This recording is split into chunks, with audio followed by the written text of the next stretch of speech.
আমরা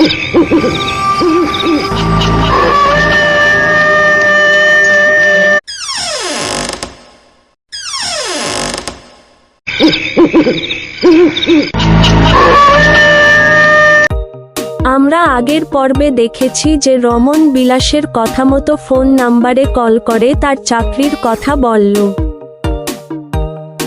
পরের দিন সকালে রমন সেই চাকরির ইন্টারভিউ স্পটে পৌঁছালো। সে যেহেতু একটু আগেই গিয়েছিল তাই তার আগে শুধু 2 জন ছিল। কিছুক্ষণ পর রমনের নাম্বার চলে এলো এবং সে ভেতরে গেল ইন্টারভিউ দিতে। সেই ইন্টারভিউ দেওয়ার পর তার বাড়িতে চলে গেল। কয়েকদিন পর রমনের হাতে একটি চিঠি এলো। সেই চিঠিতে লেখা ছিল যে সে একটি চাকরি পেয়েছে। সে সেই কথা শুনে খুব খুশি হলো আর একটা মিষ্টির প্যাকেট কিনে সে দৌড়ে বিলাসকে গিয়ে জানালো।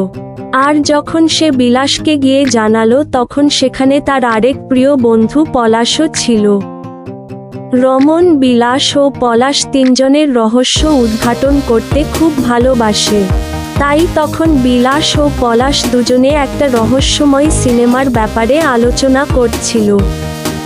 রমন তখন ওদের হাতে মিষ্টির প্যাকেটটা দিয়ে বলল, ভাই বিলাস, পলাশ, আমি চাকরি পেয়ে গেছি। সেই শুনে বিলাস বলল, বাহ ভাই, আমি খুব খুশি হয়েছি। আর রমনের চিঠিতে লেখা ছিল তার পোস্টিং ব্রজহরিপুরে হয়েছে। তখন পলাশ বলল, হ্যাঁ ভাই, ব্রজহরিপুর আমি চিনি। শুনেছি ওইখানে নাকি অনেক ভূতের উপদ্রব, প্রত্যেক অমাবস্যার রাতে নাকি ওইখানে ভূত আসে। সেই শুনে বিলাস বলল, দেখ পলাশ, ভূত বলে কিছু এক্সিস্ট করে না। হতে পারে এর পেছনে কোনো বড় রহস্য লুকিয়ে আছে। পলাশ বলল, হ্যাঁ তুই ঠিক বলেছিস। তখন রমন বলল, হ্যাঁ আমিও এইসব ভূতের ব্যাপারে বিশ্বাস করি না। তখন বিলাস বলল, হ্যাঁ তুই নিশ্চিন্তে ওইখানে যা। আর আজ বিকেলে আমি, পলাশ আর তুই তোর ট্রেনের টিকিট কাটতে যাব। রমন বলল, তাহলে ঠিক আছে, আজ বিকাল 4টা নাগাদ আমরা বেরোবো।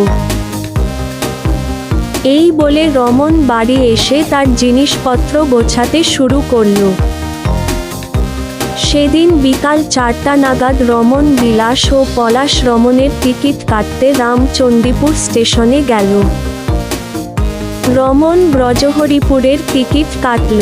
টিকিটের তার ট্রেনের টাইম ছিল পরের দিন ভোর 5টা 25।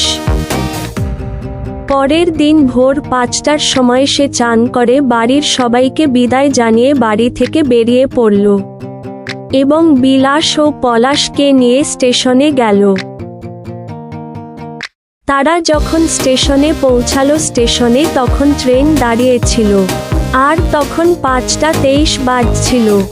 রমন তখন বিলাস ও পলাশকে বিদায় জানিয়ে ট্রেনে উঠে গেল এবং তার ট্রেনটি ব্রজহরিপুরের উদ্দেশ্যে রওনা দিল।